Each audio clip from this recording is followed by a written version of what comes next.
Now that Francis Ngannou has officially parted ways with the UFC, everyone's coming to terms with it in their own way, and former heavyweight champion Stipe Miocic has also got something to say. While the 40-year-old's happy for Francis, he says he wishes that Ngannou would have stayed. Don't we all, Stipe? But I guess when you haven't exactly retired from the ring yet, you kind of do have the right to feel bummed out like this. What, if anything, was different about this fight than what you anticipated? Nothing. Everything was supposed to happen. I just wish I could get meat hooks. You know me a couple times. Definitely didn't feel good. I was all right though. See, Miocic fought his last ever bout in the UFC back in March 2021 at UFC 260. There, he was up against Francis himself, but unfortunately lost the heavyweight title to him. Now sure, while Ngannou KO'd Miocic pretty bad, I don't really think there's any bad blood between them. In fact, I guess part of the reason why Stipe even wishes Francis would have stayed back is probably that he wants another chance to prove himself. He even revealed that he would like another crack at Francis if the circumstances were different. Which fight interests you more, John or Francis? Both great options. Well, I mean, they're both great opportunities, but great John, he's greatest of all time, we say, and I'd be great to crack at him, but I just, get a rubber match with Francis, I just want to. Right. Yeah.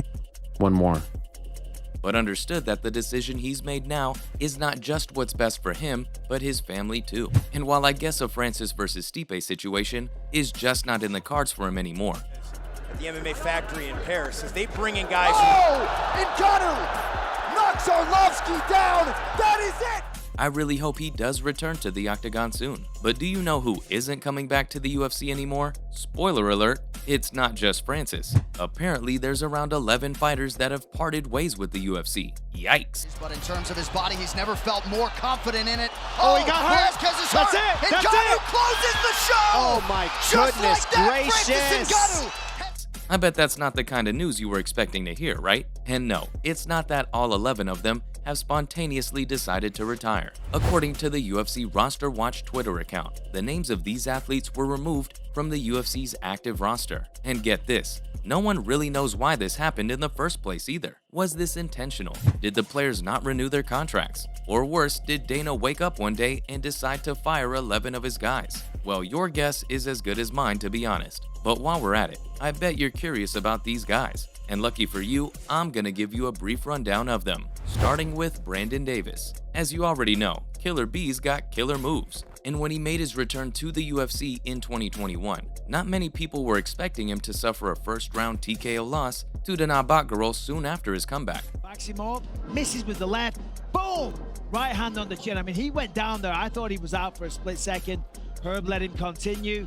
Just short with the left, boom, down he goes. But it looks like things didn't exactly work out for him when he dropped down to bantamweight, and the fighter ended up losing a split decision to Mana Martinez in October 2022 also. Maybe that's why he's quit now. And if so, then is that why Vince Morales left too? Of course, having a string of bad performances can make you rethink your entire career. I know I've had plenty of those days. But it wasn't that bad for our guy Vince here. The bantamweight fighter went 3-5 in the UFC and ended his run on a 2-fight loss. The last time that happened though, he dropped a decision to Miles Jones, which was a whole other thing in the first place. Something about Miles not being happy about his win. And while sure, Vinny's got his fair share of losses, let's not forget he's also won over guys like Louis Smolka, Ayman Sahabi, and Draco Rodriguez. But looks like the roster's removing especially those with winless debuts, like Kevin Notwidad, who is, let's be honest here, not really winning anything. And what impresses me about him is his accuracy.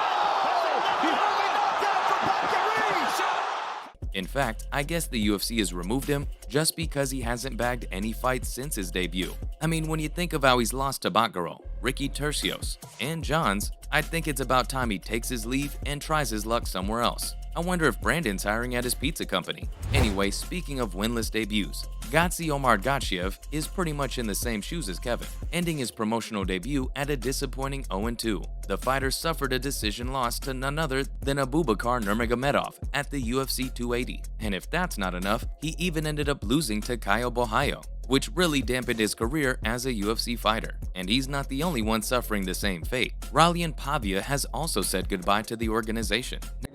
E quando eu vi que estava entrando muito meu jab, aí comecei a dar também meu direto. Então todos os golpes que eu estava dando, estava entrando. Então, com isso, eu fiquei mais. Now, I'm gonna be honest here, the 27-year-old's departure did come off as a surprise to me, but for the first time since his UFC run, he's now lost both of his last 2 bouts and has now ended his UFC tenure with a record of 3-4. But he's not the only veteran on this list. It seems like Alejandro Perez has parted ways with the UFC too, even though he's been a part of the UFC since 2014 and has won quite a number of bouts. His last one was against Jonathan Martinez back in February 2022, and ever since, the Mexican has been 1-3 in his last 4 bouts, which isn't exactly impressive. And do you know what else isn't? Jay Perrin going 0-3. Back in December 2022, Perrin lost to Raul Rosas Jr. in the first round, and after that, it was just loss upon loss for him. I know, maybe he'd hit a bit of a slump, but would a slump make you hint at retirement? Well, I'll let you do all the guessing. And while you do that, don't forget that Marcelo Rojo is not a part of the roster anymore either. Now, even though Rojo works best as a team player alongside Brandon Moreno, he still went 0-3 in the UFC. So much for teamwork. Well, anyway, he last fought back at UFC Orlando, where he lost to Francis Marshall by a second-round TKO. Not only that, but Charles Jourdain also successfully TKO'd him, as well as Kyler Phillips, who defeated him pretty easily. But this featherweight's exit probably won't shock you as much as the next fighter though, Ludwig Sholinian, as if things weren't already that bad for him. Ludwig was trying to throw big shots. You were throwing shots down the middle, keeping everything tight.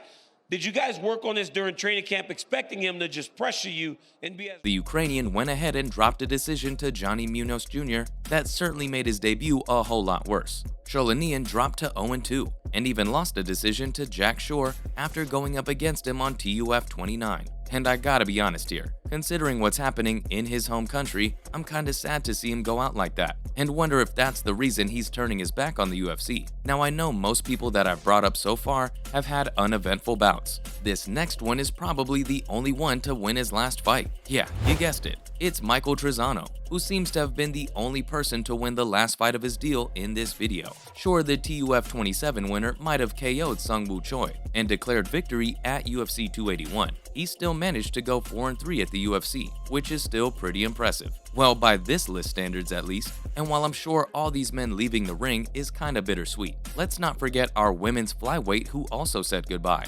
Sijara Eubanks. Now, I know she's supposed to return earlier this year, but I guess those rumors about the weight issues kinda stopped that from happening. Apparently, her fight was pulled, and let's not forget that she already suffered a TKO loss to Melissa Gatto too, so parting ways with the UFC only seemed natural at this point. But will she ever come back with a bang? I guess that's up to Dana to decide. And that's it for everything that Stipe said about Francis, as well as other MMA fighters who have parted ways with the UFC. Thanks for watching, and we'll see you in the next one.